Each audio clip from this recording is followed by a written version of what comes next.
ನಮಸ್ತೆ, ನಾನು ನಿಮ್ಮ ಮನೋಹರಾಚಾರ್. ಇದು ನಮ್ಮ ಪದ್ಧತಿ ಕನ್ನಡ ಯೂಟ್ಯೂಬ್ ಚಾನಲ್. ಇಷ್ಟು ಜೋಶಾಗಿ ಯಾಕೆ ಹೇಳ್ತಾ ಇದ್ದೀನಿ ಗೊತ್ತಾ? ನೀವೇನಾದರೂ ಫೋಟೋಗ್ರಾಫರ್ ಆಗಬೇಕು ಅಂತ ಇದ್ದರೆ ದಯವಿಟ್ಟು ನನ್ನ ಚಾನಲ್ನ ಸಬ್ಸ್ಕ್ರೈಬ್ ಮಾಡ್ಕೊಳ್ಳಿ. ಬಿಕಾಸ್ ಆಫ್ ನಾನು ನೆಕ್ಸ್ಟು ಕೊಡ್ತಾ ಇರೋದೆಲ್ಲ ಫೋಟೋಗ್ರಾಫರ್ ಆಗಲಿಕ್ಕೆ, ಅಂದರೆ ಕಲೀಲಿಕ್ಕೆ, ಫೋಟೋಗ್ರಫಿ ಕಲೀಲಿಕ್ಕೆ ಏನೇನು ಬೇಕೋ ಎಲ್ಲ ವೀಡಿಯೋಸ್ಗಳು ಇದರಲ್ಲಿ ಬರ್ತಾ ಹೋಗುತ್ತೆ. ಸೊ ಹಾಗಾಗಿ ದಯವಿಟ್ಟು ನನ್ನ ಚಾನಲ್ನ ಸಬ್ಸ್ಕ್ರೈಬ್ ಮಾಡ್ಕೊಳ್ಳಿ. ಸಬ್ಸ್ಕ್ರೈಬ್ ಮಾಡ್ಕೊಳ್ಳೋದ್ರಿಂದ ದಯವಿಟ್ಟು ನಿಮಗೇನು ಅಂತ ಏನು ಅನಿಸೋದಿಲ್ಲ. ನೀವು ತುಂಬ ಜನ ಚಾನಲ್ನ ಸಬ್ಸ್ಕ್ರೈಬ್ ಮಾಡ್ಕೊಂಡಿರ್ತೀರ. ಹಾಗೆ ನಂದೊಂದು ಪುಟ್ಟ ಚಾನಲ್ನ ಸಬ್ಸ್ಕ್ರೈಬ್ ಮಾಡ್ಕೊಳ್ಳಿ. ಬಿಕಾಸ್ ಆಫ್ ನಾನೇನಾದರೂ ಒಂದು ಸಣ್ಣ ಪುಟ್ಟ ವೀಡಿಯೋ ಮಾಡಿದ್ರೆ ನಿಮಗೆ ತಕ್ಷಣ ಟಕ್ಕಂತ ಬಂದು ನೋಟಿಫಿಕೇಶನ್ ಬೆಲ್ ಬರುತ್ತೆ. ದಯವಿಟ್ಟು ನೋಡಿ ಅದನ್ನು ಅಂತ ಹೇಳ್ತಾ ವೀಡಿಯೋನ ನಾನು ಸ್ಟಾರ್ಟ್ ಮಾಡ್ತಾ ಇದ್ದೀನಿ. ನೀವು ಫೋಟೋಗ್ರಾಫರ್ ಆಗಬೇಕು ಅಂತ ಅಂದ್ಕೊಂಡಿದ್ರೆ ಫಸ್ಟು ನಿಮ್ಮಲ್ಲಿ ಇರಬೇಕಾಗಿರೋಂಥ ಮೇಯ್ನ್ ಪಾಯಿಂಟ್ ಪೇಷನ್ಸ್. ಏನು ಗೊತ್ತಾ? ಫೋಟೋಗ್ರಫಿಲಿ ಕಾಯೋದು ಸಿಕ್ಕಾಬಟ್ಟೆ ಕಾಯೋದು ಇದ್ದೇ ಇರುತ್ತೆ. ನೀವು ಯಾವ ಫೀಲ್ಡ್ಗಾದರೂ ಹೋಗಿ ಫೋಟೋಗ್ರಫಿಲಿ ಕ್ಯಾಟಗಿರಿ ವೆಡ್ಡಿಂಗ್ ಫೋಟೋಗ್ರಫಿ ಮಾಡಿ, ಇಲ್ಲ ಮಾಡಲಿಂಗ್ ಫೋಟೋಗ್ರಫಿ ಮಾಡಿ, ಇಲ್ಲ ಅಂದರೆ ಬೇರೆ ಬೇರೆ ಥರದ್ದಿದೆ, ಎಲ್ಲನೂ ಮಾಡಿ. ಏನೇ ಮಾಡಿದ್ರೂ ನೀವು ತುಂಬ ಕಾಯಬೇಕು, ಭಾಳ ಕಾಯಬೇಕು. ಸೊ ಹಾಗಾಗಿ ಕಾಯುವಂಥ ತಾಳ್ಮೆ ಫಸ್ಟ್ ಇರಬೇಕು, ದುಡ್ಡಲ್ಲ. ನೆಕ್ಸ್ಟು ದುಡ್ಡು ಇರಬೇಕು. ಯಾಕೆ ಗೊತ್ತಾ? ಈ ಫೋಟೋಗ್ರಫಿ ಫೀಲ್ಡಲ್ಲಿ ಎಕ್ವಿಪ್ಮೆಂಟ್ಸ್ ತುಂಬ ಕಾಸ್ಟ್ಲಿ ಇದೆ.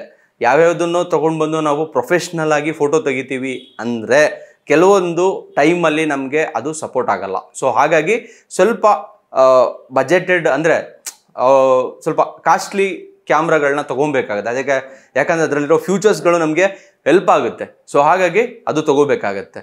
ಸೊ ಲೆನ್ಸಸ್ಗಳು ತೊಗೋಬೇಕಾಗತ್ತೆ, ಲೈಟ್ಸ್ ತೊಗೋಬೇಕಾಗತ್ತೆ, ಅದಕ್ಕೆ ಸಪೋರ್ಟೆಡ್ ಎಕ್ವಿಪ್ಮೆಂಟ್ಸು, ಮೈಕು, ಗಿಂಬಲ್ಸು, ಈ ಥರ ಎಲ್ಲ ತೊಗೋಬೇಕಾಗತ್ತೆ. ಸೊ ಇದಕ್ಕೆಲ್ಲ ದುಡ್ಡು ಬೇಕು.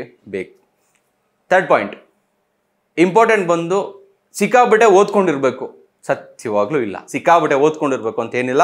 ಇಲ್ಲಿದ್ದರೆ ಸಾಕು, ತಲೆಯಲ್ಲಿದ್ದರೆ ಎಲ್ಲ ಆರಾಮಾಗಿ ತೆಗಿಬೋದು. ನಮ್ಮ ಹಾರ್ಡ್ವೇರ್ ಎಜುಕೇಷನ್ ಅಂತಾರಲ್ಲ, ಅಂದರೆ ನನ್ನ ಪ್ರಕಾರ ಒಂಥರ ಡಿಜಿಟಲ್ ಎಜುಕೇಷನ್ ಅಂದರೆ ಇಲ್ಲಿರುತ್ತೆ. ಸೊ ಅದನ್ನು ಬಿಟ್ಟು ಹೊರಗಡೆ ನಮಗೇನಾದ್ರೂ ಈ ಪೆನ್ನು, ಬುಕ್ಕು ಅಂತೆಲ್ಲ ಇರುತ್ತಲ್ಲ, ಅದೇನು ಗೊತ್ತಾ? ಈ ಕೈ ಮತ್ತು ಕಣ್ಣು ಇದು. ಯಾಕೆಂದರೆ ನಮ್ಮ ಕಣ್ಣು ಎಷ್ಟು ಚೆನ್ನಾಗಿರುತ್ತೋ, ಕೈ ಎಷ್ಟು ಫಾಸ್ಟಾಗಿ ವರ್ಕ್ ಆಗ್ತಾ ಇರುತ್ತೋ ಅಷ್ಟೇ ಫಾಸ್ಟಾಗಿ ನಾವು ಫೋಟೋಗ್ರಫಿನ ಮಾಡ್ಬೋದು. ಸೊ ಇದು ಒಂದು ಫೋಟೋಗ್ರಫಿಯಲ್ಲಿ ತುಂಬ ಇಂಪಾರ್ಟೆಂಟ್. ಆಯಿತಾ?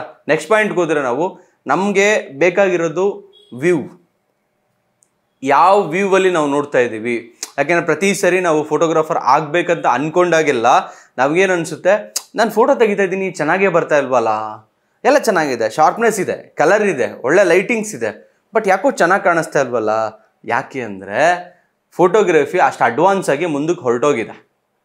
ಸೊ ನಾವು ಇಲ್ಲೇ ಕೂತ್ಕೊಂಡು ಅವ್ರು ಹೋದ್ರೆ ಹೋಗಲಿ, ನಾವು ಇಲ್ಲೇ ತೆಗಿತೀವಿ ಅಂದರೆ ಆಗಲ್ಲ.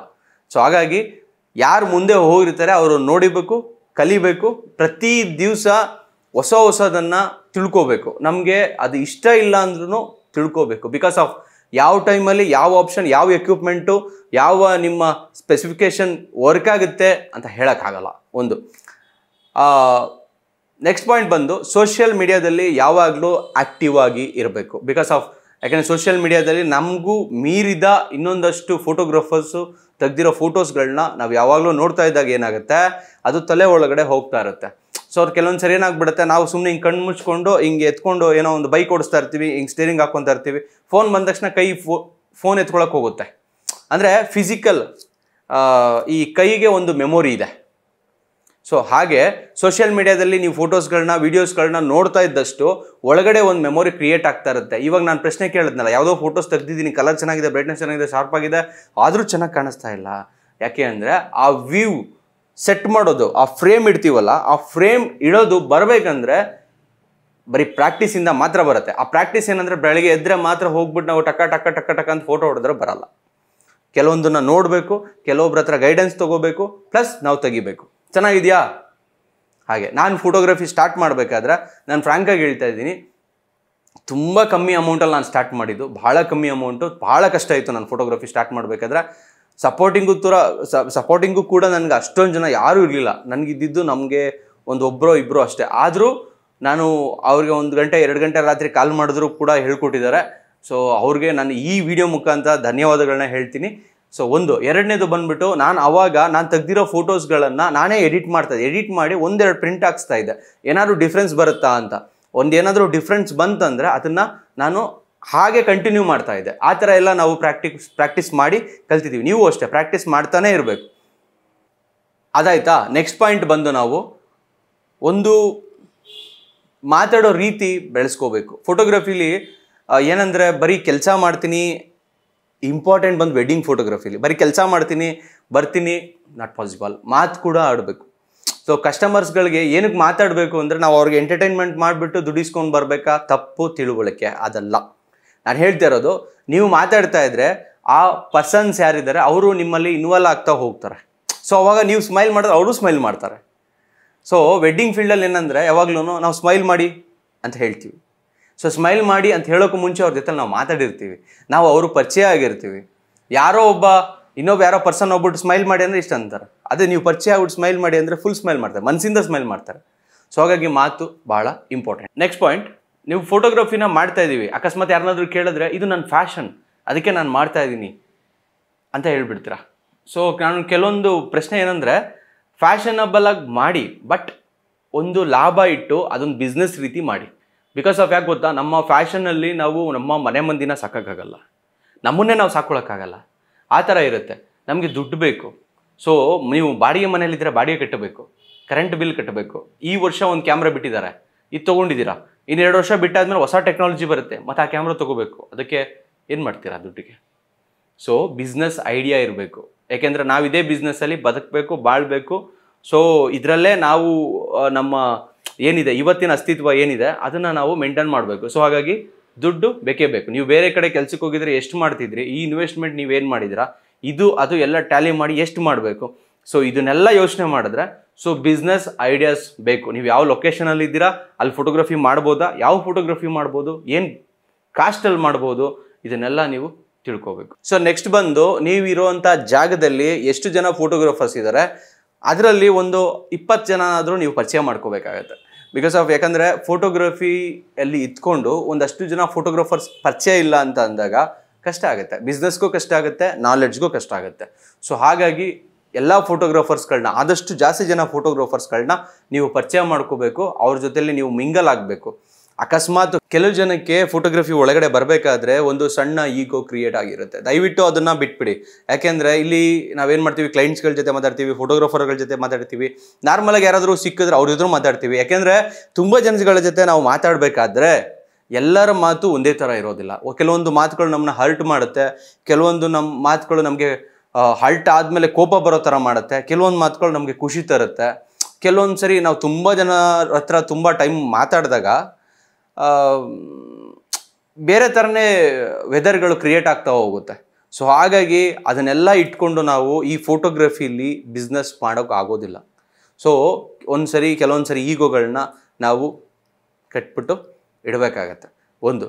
ಸೊ ಕೆಲವೊಂದು ಸರಿ ಏನಾಗುತ್ತೆ, ಅವಾಗ ಎಕ್ಸ್ಪೀರಿಯನ್ಸ್ ಆಯ್ತಾ ನಿಮ್ಮದೇ ಸಪ್ರೇಟ್ ಕಸ್ಟಮರ್ ಬೇಸ್ ಆದಮೇಲೆ ಅವಾಗ ನಿಮ್ಗೆ ಏನಾಗುತ್ತೆ, ನಿಮ್ಮಂತೆ ಆದ ಕಸ್ಟಮರ್ಗಳು ಸಿಕ್ಕಾದ್ಮೇಲೆ ಸೊ ನಿಮಗೆ ಆದಂಥ ಒಂದು ಪೊಸಿಷನ್ ಕ್ರಿಯೇಟ್ ಆಗ್ತಾ ಹೋಗುತ್ತೆ. ಅದೆಲ್ಲ ಮುಂದೆ ಆಗುವಂಥದ್ದು. ಇವಾಗ ನೀವು ಸ್ಟಾರ್ಟ್ ಮಾಡಬೇಕಂದ್ರೆ ಇಷ್ಟೆಲ್ಲ ಬೇಕು. ಇದ್ರ ಜೊತೆಗೆ ಒಂದು ಏನೇ ಅಕಸ್ಮಾತ್ ನಿಮ್ಗೆ ಒಂದು ಆರ್ಡ್ರ್ ಬರಲಿಲ್ಲ, ಎಷ್ಟೇ ವೆಯ್ಟ್ ಮಾಡಿದ್ರು ನಿಮ್ಗೆ ಏನೂ ಗೊತ್ತಾಗ್ತಾ ಇಲ್ಲ, ಏನೂ ತೋಚ್ತಾ ಇಲ್ಲ ಅಂದ್ರೂ ಕಾಯೋ ಅಂತ ಒಂದು ತಿಳುವಳಿಕೆ ಇರಬೇಕು. ನಾನು ಕಾಯಕ್ಕಾಗ್ತಾ ಇಲ್ಲ ಅಂದಾಗ ದಯವಿಟ್ಟು ಫೋಟೋಗ್ರಫಿಗೆ ಬರಬೇಡಿ ಅಂತ ನನ್ನ ಒಂದು ಸಜೆಷನ್ ಅಷ್ಟೆ. ಯಾಕೆಂದರೆ ಕಾಯೋದು ತುಂಬ ಇಂಪಾರ್ಟೆಂಟ್. ಯಾಕೆಂದರೆ ಒಂದು ನಾಲೆಡ್ಜ್ಗೋಸ್ಕರ ಕಾಯಬೇಕು, ಒಂದು ಕ್ಲೈಂಟ್ಗೋಸ್ಕರ ಕಾಯಬೇಕು, ಬಿಸ್ನೆಸ್ ಸ್ಟಾರ್ಟ್ ಮಾಡೋಕ್ಕೆ ಕಾಯಬೇಕು, ಡೆವಲಪ್ ಮಾಡೋದಕ್ಕೆ ಕಾಯಬೇಕು. ಇಲ್ಲಿ ಇನ್ವೆಸ್ಟ್ಮೆಂಟ್ ತುಂಬ ಜಾಸ್ತಿ ಇದೆ, ಅಷ್ಟೇ ಎಫರ್ಟ್ ಕೂಡ ತುಂಬ ಜಾಸ್ತಿ ಆಗಬೇಕು. ಕೆಲವೊಂದು ಕಡೆ ಹೋಗ್ತೀವಿ ಕೆಲಸಕ್ಕೆ, ಒಂದು 30-40 ಸಾವಿರ ಸಂಬಳ ಕೊಡ್ತಾರೆ, ಜವಾಬ್ದಾರಿ ಎಲ್ಲ ಆ ಕಂಪ್ನಿದೇ ಇರುತ್ತೆ. ಸೊ ನಾವು ಸುಮ್ಮನೆ ಹೋಗ್ತೀವಿ, ನಮ್ಮದೊಂದು ವೆಹಿಕಲಲ್ಲಿ ಹೋಗ್ತೀವಿ, ನಮಗೇನು ತಿಳುವಳಿಕೆ ಇದೆಯೋ ಅದನ್ನು ಅವ್ರೇನು ಹೇಳ್ತಾರೋ ಇದೆರಡನ್ನೂ ಟ್ಯಾಲಿ ಮಾಡ್ಕೊಂಡು ಕೆಲಸ ಮಾಡ್ತೀವಿ. ಒಂದು ಟೈಮ್ ಅವರ್ಸ್ ಇರುತ್ತೆ, ಅಂದರೆ ಒಂದು ಅವರ್ಸ್ ಇರುತ್ತೆ ಒಂದು ಕೆಲಸ ಮಾಡಲಿಕ್ಕೆ, ಇಷ್ಟು ಟೈಮಿಂದ ಇಷ್ಟು ಟೈಮ್ ಮಾಡಬೇಕು ನಾವು ಅಂತ ಒಂದು ಜವಾಬ್ದಾರಿ ಕೊಟ್ಟಿರ್ತಾರೆ. ಅದನ್ನು ಕ್ಲಿಯರ್ ಮಾಡ್ಕೊತೀವಿ, ತಿಂಗಳ ಕೊನೆಯಲ್ಲಿ ಸಂಬಳ ತೊಗೊತೀವಿ, ಅದಕ್ಕೆ ತಕ್ಕನಾದಂಥ ಒಂದು ಖರ್ಚುಗಳಿರುತ್ತೆ, ಅದನ್ನು ಮಾಡ್ಕೊತೀವಿ, ಆರಾಮಾಗಿ ಟಿ ವಿ ನೋಡ್ಕೊಂಡಿರ್ತೀವಿ. ಫೋಟೋಗ್ರಫಿಲಿ ಇದ್ರ ಡಬಲ್ ಇದೆ. ಅಂದರೆ ನಿಮ್ಮ ಎಂಜಾಯ್ಮೆಂಟು ಡಬಲ್ ಇರುತ್ತೆ, ಸಂಪಾದನೆಯೂ ಡಬಲ್ ಇರುತ್ತೆ. ಮೂರನೇದು ರಿಸ್ಕ್ ತ್ರಿಬಲ್ ಇರುತ್ತೆ. Heavy risk.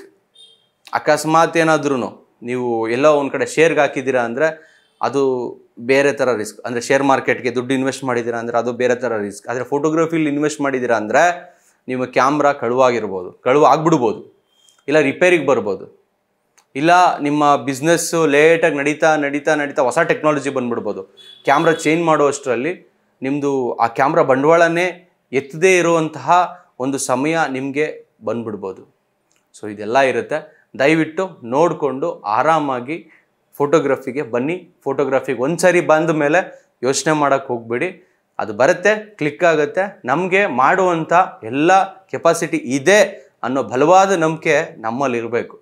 ಇದ್ದಾಗ ಆರಾಮಾಗಿ ಮಾಡ್ಬೋದು. ನೀವೇನಾದರೂ ಮಾಡಿ, ಫಸ್ಟ್ ನಂಬಿಕೆ ನಮ್ಮಲ್ಲಿರಬೇಕು, ಸೆಕೆಂಡ್ ನಂಬಿಕೆನೇ ಇರಬೇಕು, ಮೂರನೇದು ಮತ್ತೆ ನಂಬಿಕೆ ಇರಬೇಕು. ಆ ನಂಬಿಕೆಗಳು ಇರಬೇಕು. ನಂಬಿಕೆ ಇದ್ದಾಗ ಮಾತ್ರನೇ ಮನುಷ್ಯ ಏನು ಅಂದ್ಕೊಂಡ್ರೂ ಮಾಡ್ತಾನೆ, ಇಲ್ಲಾಂದರೆ ಭಾಳ ಕಷ್ಟ. ಫೋಟೋಗ್ರಫಿನೇ ಅಲ್ಲ, ನೀವು ಏನೇ ಆದರೂ ಕಷ್ಟ. ಸೊ ಹಾಗಾಗಿ ಇಷ್ಟೆಲ್ಲ ಹೇಳ್ತಾ ಮತ್ತೆ ಇನ್ನೊಂದು ನೆಕ್ಸ್ಟ್ ವಿಡಿಯೋದಲ್ಲಿ ಸಿಗೋಣ. ಮತ್ತು ನನ್ನ ಚಾನಲ್ನಲ್ಲಿ ಬಿಗಿನರ್ಸ್ ಗೈಡ್ಸ್ ಅಂತ ಪಾರ್ಟ್ 1 ಮಾಡಿದ್ದೀನಿ ಆಲ್ರೆಡಿ, ಅದನ್ನು ನೋಡಿ.